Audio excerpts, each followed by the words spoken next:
J'ai reçu il y a quelque temps le jugement du 12 septembre dernier. Je l'ai reçu parce que je l'ai réclamé et je me devais d'en dire ici quelques mots de ce résumé très romancé parce qu'il est lui-même tiré d'un roman qui a été cette audience dont j'ai longuement parlé dans une vidéo dédiée.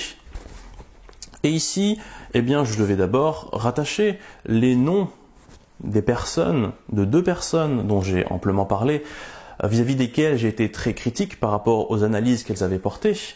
Eh bien, il s'agit de Madame la juge et de Madame la procureure.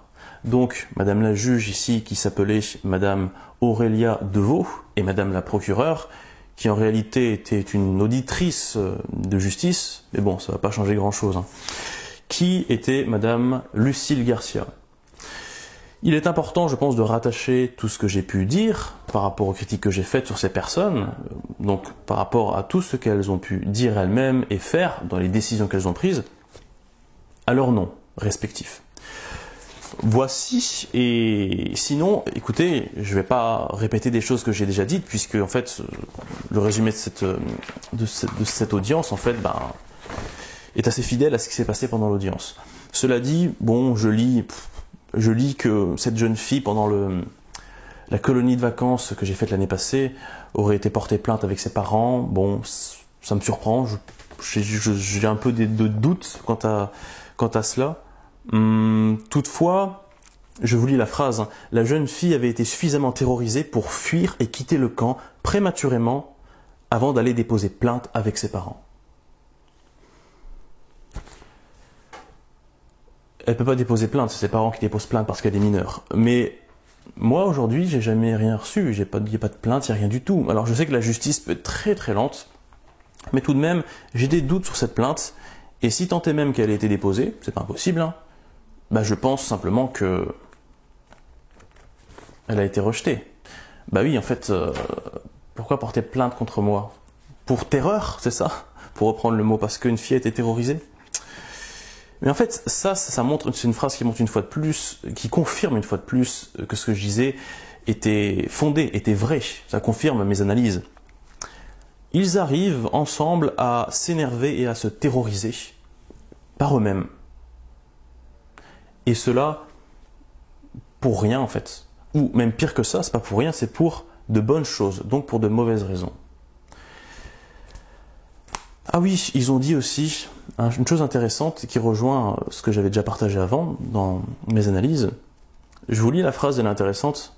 C'est ici. La dangerosité de Mehdi Badaoui ressortait de la théorisation de ses agissements portés en idéologie et de la poursuite de ses comportements, jusqu'à quelques semaines avant l'audience.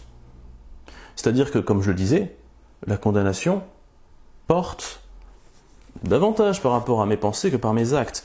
Finalement, et je pense que c'est un procédé utilisé aussi régulièrement, en tout cas au cours de l'histoire, c'est qu'on n'aime pas une façon de penser de quelqu'un, on le prend à faire quelque chose qui pourrait être illégal éventuellement, on tourne la réalité de façon à rendre la chose illégale aux yeux du grand public, et on dit voilà, vous êtes condamné par le motif atteinte sexuelle, plutôt que de décrire délit de pensée, parce que délit de pensée, on se sent un petit peu persécuteur de faire ça, vous voyez. Mais atteinte sexuelle, il n'y a pas grand monde qui va redire grand chose, il n'y a même pas grand monde qui va aller remettre ça en question et aller essayer de creuser pour voir si c'est vrai. Et c'est justement peut-être un problème. Et puis, bon, pour terminer là-dessus, je dirais que ce que j'ai vu, oui, je ne vais pas parler de ça, mais évidemment, monsieur et madame Baranek ont réclamé des dédommagements. Ils ont réclamé plus de 4000 €. Voilà.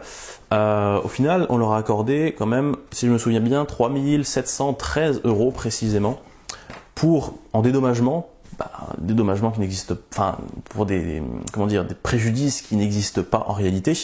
Donc, ce que je dois dire par rapport à ça, c'est que il s'agit en fait d'argent qui n'ont pas, parce que je le précise, moi je ne donne pas cet argent, moi je veux dire, jamais je donnerai cette somme.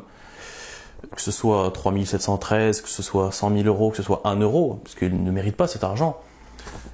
Mais le système est fait de façon à ce que eux, ils perçoivent la somme dans tous les cas. C'est-à-dire qu'ils prennent dans les caisses de l'État. Et ensuite, l'État me réclame l'argent, que je ne donnerai pas, je le précise bien. Ce qui fait qu'en fait, selon moi, Monsieur et Madame Baranek ont tout simplement volé le contribuable français. Voilà, 3713 €.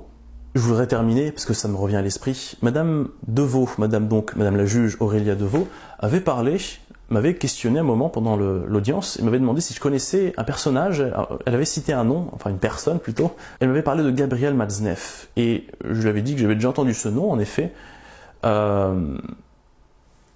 et c'est justement parce qu'elle m'a parlé de cette personne, et que je m'en suis souvenu ensuite, que je me suis intéressé d'autant plus à la personne, et depuis, en fait, j'ai entrepris la lecture d'un de ses livres, hein, voilà, que vous voyez ici.